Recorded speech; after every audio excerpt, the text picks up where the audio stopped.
నేనిష్టపడే ప్రతి దాన్ని నాకు దేవుడు దూరం చేస్తున్నాడు. ఏం చేస్తావురా, అంతా మన తలరాత.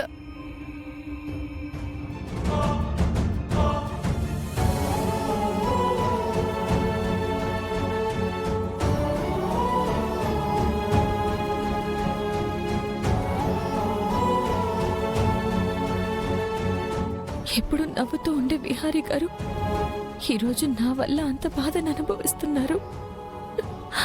నా మెడలో కట్టిన తాళి వాళ్ళ కుటుంబానికి ఇచ్చిన మాటకి మధ్య నలిగిపోతున్నారు. వీటన్నిటికీ కారణం నేనే. నా వల్లే విహారీ గారికి ఈ మానసిక క్షోభ.